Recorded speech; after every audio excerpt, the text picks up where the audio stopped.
ஆண்டவர் இயேசு கிறிஸ்துவில் பிரியமான சகோதர சகோதரிகளே, கிறிஸ்துவின் சமாதானம் உங்களோடு இருப்பதாக. இன்று ஆண்டவர் இயேசு கிறிஸ்து தீர் பகுதியில் உள்ள புறையினத்து மக்கள் வாழுகின்ற பகுதிக்கு சென்றபோது, யாருக்கும் தெரியாமல் அவர் இருக்க ஆசைப்பட்ட போது, அங்கே சீரோஃபெனிஷியன் குலத்தை சார்ந்த பெண் ஒருவர் அவரிடம் வந்து தன் மகள் பேய் பிடித்திருப்பதாக அவரிடம் மன்றாடுகிறாள். ஆண்டவர் அவருடைய விசுவாசத்தை சற்று சோதனை செய்து பார்க்க கேள்வி மேல் கேள்வி போடுகிறார். குழந்தைகளின் உணவை எடுத்து நாய்களுக்கு போடுவது நல்லதல்ல என்று சொல்லுகிறார். ஆனால் அந்த பெண், வான்படைகளின் கடவுள் தனக்கும் தான் சொந்தம் என்ற ஆசையில், பாசத்தில், சந்தோஷத்தில்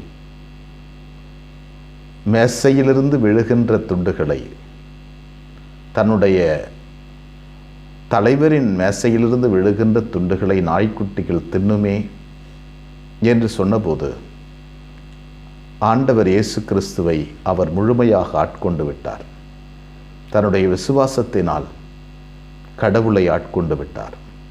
தன் விசுவாசத்தினால் கடவுளை தன் பக்கம் இழுத்து விட்டார். விசுவாசம் இருந்தால் கடவுளை தன் பக்கம் இழுக்க முடியும் என்பது இந்த பெண்மணியினுடைய வாழ்க்கை முறை.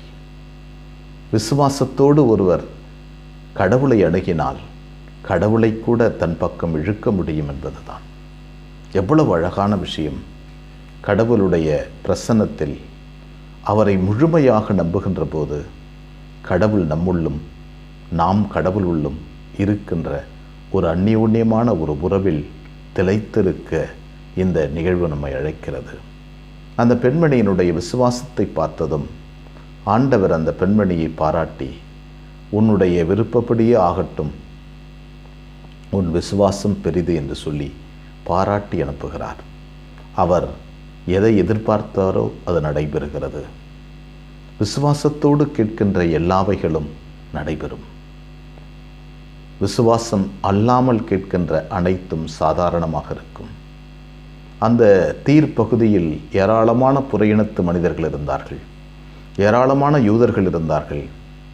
ஆனால் இந்த பெண்மணி மட்டும் கடவுள் இயேசுவினுடைய திருமுகத்தில் இங்கே நடந்து கொண்டிருக்கிறார் என்பதை தீர்க்கமாக உணர்ந்தாள். கடவுளை பார்த்தால் கண்ணார கண்டார். கண்ணார கண்ட பிறகு விசுவாசத்தோடு பார்த்ததனால் கடவுளிடமிருந்து அமுக்கி குலுக்கி சரிந்து விழும்படி தன் மடியில் அளந்து போட்டு கொண்டு செல்கிறார்.